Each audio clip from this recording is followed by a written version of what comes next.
Wajah tampan itu masih mendekap di guratan kulitnya.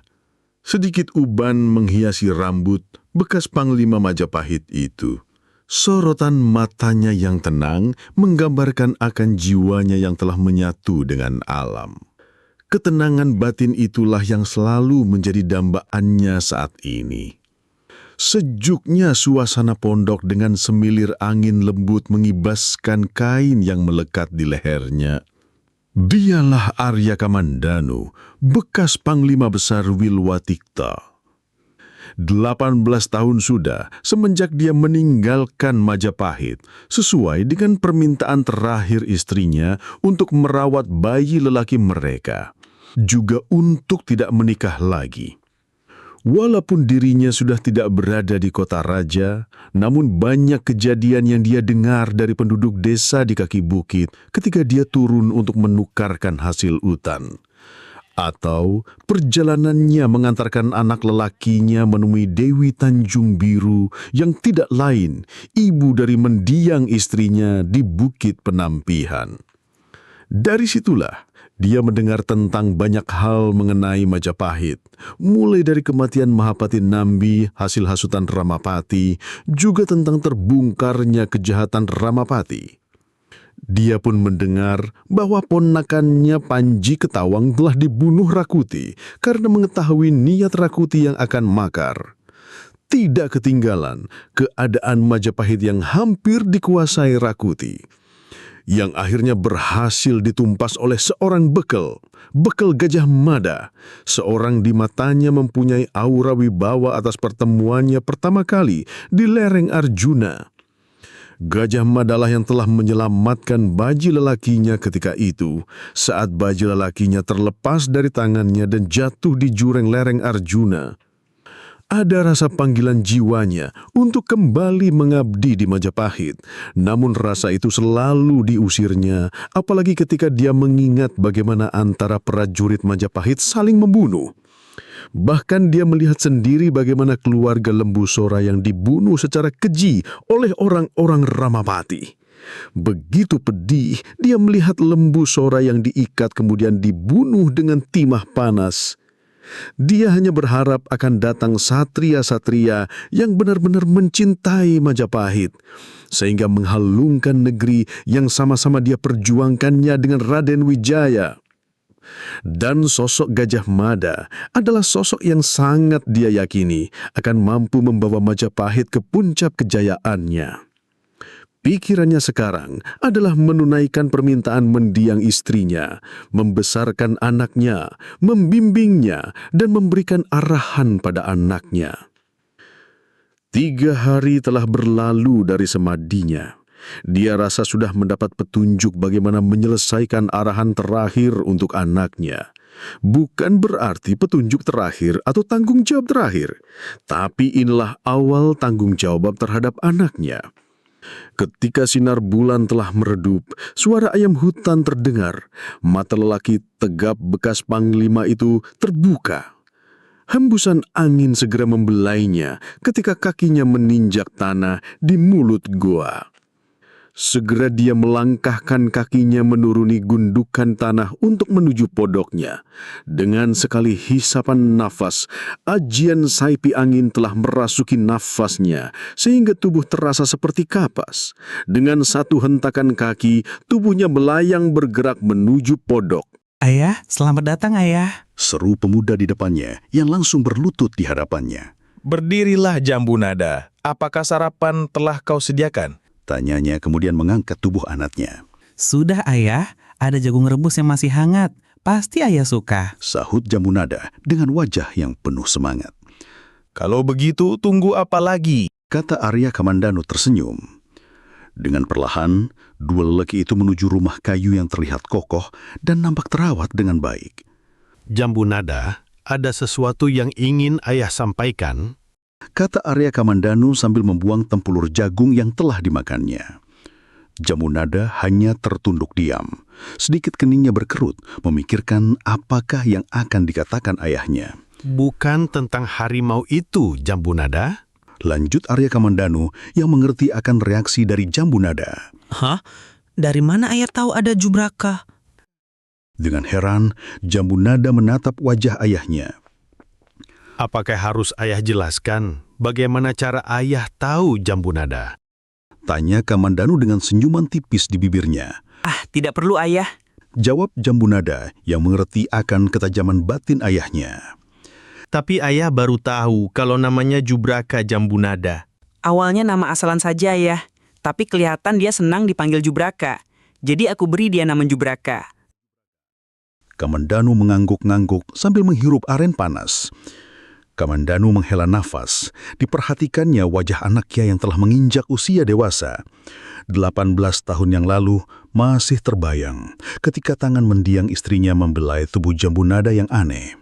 Pertama dan terakhir kali, dengan histeris Sakawuni melihat totol hitam di tubuh bayinya ketika itu. Totol hitam yang berupa sisik ular naga menutupi kulit anaknya dari kaki hingga wajahnya. Hingga pada saat ini, semakin jelas totol hitam itu membentuk sisik ular naga, bahkan semakin mengkilat layaknya sisik yang tertimpa sinar matahari. Walaupun tak ada rasa risih Jambunada dengan totol hitam itu, tapi dia tidak tega harus melihat orang teriak histeris ketika melihat dirinya, sehingga hampir seluruh tubuhnya dibalut dengan kain. Dan setiap turun ke desa di bawah atau pergi ke Bukit Panampihan menemui neneknya, dia menggunakan caping lebar agar wajahnya tidak kelihatan jelas. Jambunada. Setelah ayah bersamedi, ayah mendapat sedikit petunjuk tentang naga Puspakrishna. Walaupun secara lahiriah kulitmu belum tersentuh oleh gigitan ular hitam Krishna, namun tenaga simpanan yang ada padamu berlipat, mungkin akan terus bertambah. Dan ayah tidak tahu sampai di mana batasnya. Kata Kamandanu dengan terus melihat mata anaknya itu. Mungkin sebuah anugerah atau bukan, Kamandanu tetap bersyukur dengan keadaan anaknya, walaupun pertama kalinya dia merasa heran akan perkembangan ilmu kanuragan anaknya. Karena tanpa dilatih, anaknya telah menguasai ajian sapi angin, serta ilmu naga Puspakrishna sampai tingkat puncak. Bahkan, orang yang menguasai naga Puspakrishna hanya orang yang telah digigit ular hitam Krishna. Ular yang hanya terdapat dalam dongeng menurut orang. Hanya Eyang Ambusasih dan dirinya lah yang pernah bertemu dengan ular hitam Krishna dan berhasil selamat setelah digigit ular itu. Kamu harus melakukan tapa geni selama 40 hari 40 malam. Ayah tidak tahu apa yang terjadi setelah kau mampu melewati tapa geni itu. Ayah pernah melakukan tapa geni itu setelah ayah digigit ular hitam Krishna, tapi waktu itu keadaan ayah tidak bisa dikendalikan oleh ayah sendiri. Ayah dikuasai ular hitam Krishna. Sehingga dengan petunjuk eyangmu Empu Lunggah, ayah melakukan tapa geni itu. Lanjut Kamandanu sambil memegang pundak anaknya itu. Jadi, setelah ayah melakukan tapa geni itu, ayah bisa menguasai ular hitam Krishna? Benar anakku, seandainya ayah tidak bisa melewati tapa geni itu, ayah akan terus dikuasai naga hitam Krishna selamanya. Dan menurut Paman Empu Lunggah, tidak ada kekuatan yang akan dapat menghentikan kegilaan ayah yang telah dikuasai oleh ular itu. Jadi ayah akan menjadi gila.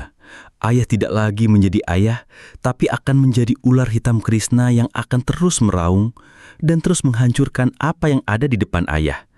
Tapi syukurlah, ayah berhasil melewatinya dengan berserah kepada Hyang Widi. Jawab Kamandanu. Jambunada menundukkan wajahnya, berpikir bagaimana dengan dirinya. Apakah dia akan menjadi gila dengan tidak dapat menguasai dirinya?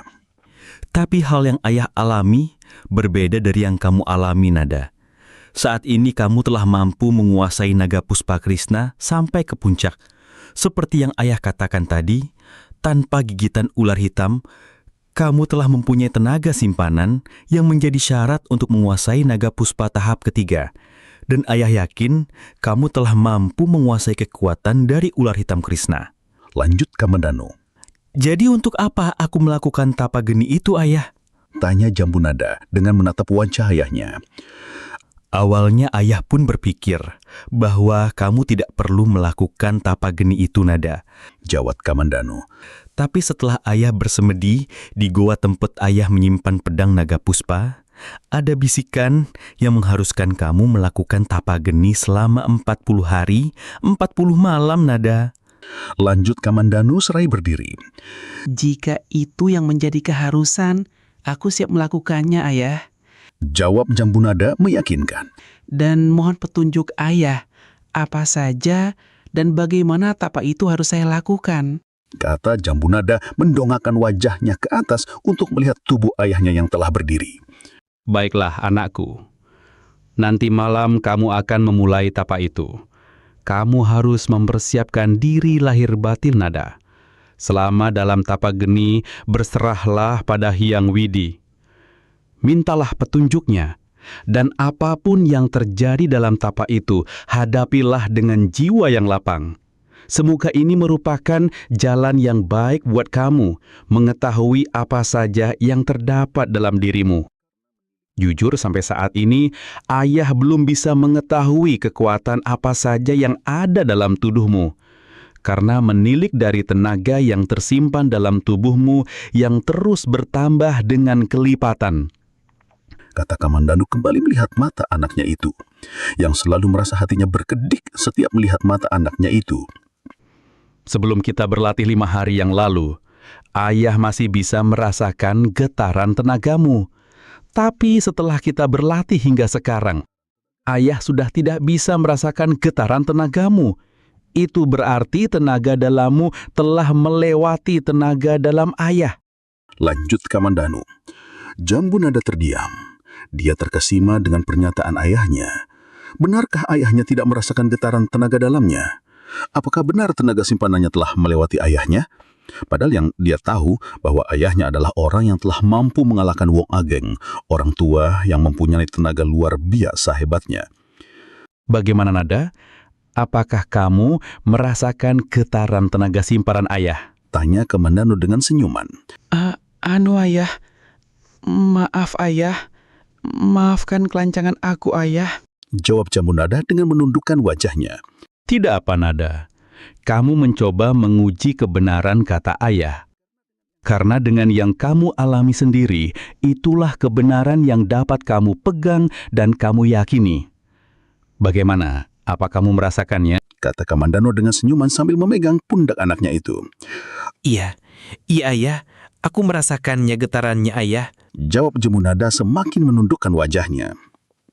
Nah, itu berarti kau telah melewati batas tenaga simpanan ayah. Sebaliknya, ayah tidak lagi dapat merasakan getaran tenagamu.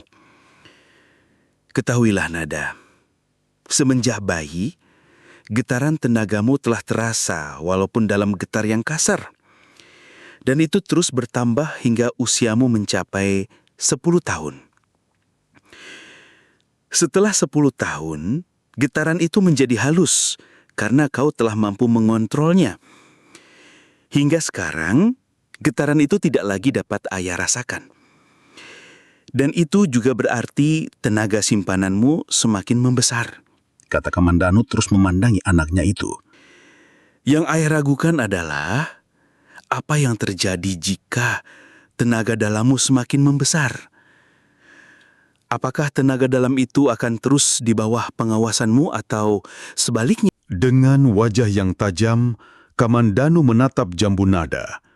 Demikianlah segala sesuatunya telah dipersiapkan Jambunada. Lahir batin ia menetapkan tekad untuk menjalani tapa geni, atau yang lebih dikenal dengan tapa pati geni. Tepat tengah malam itu, dan dimulai malam itu hingga 40 malam ke depan, dia akan menjalani tapa geni.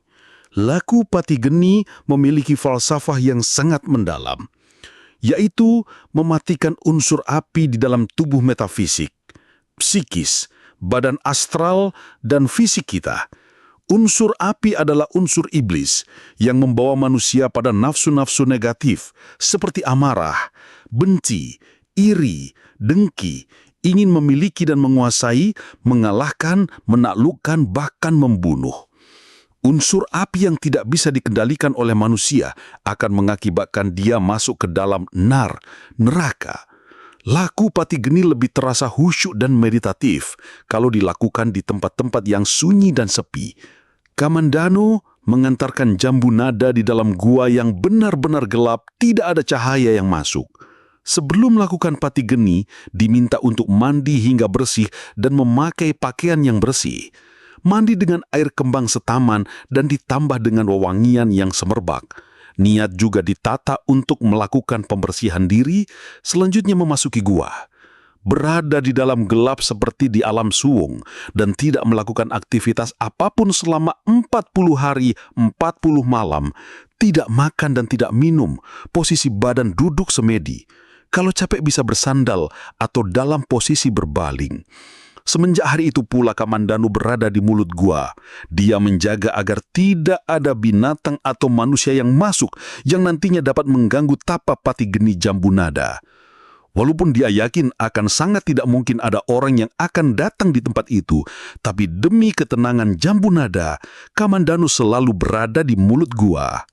Demikian episode kali ini dalam kisah Kesatria Kekasih Dewa. Sampai jumpa di episode berikutnya.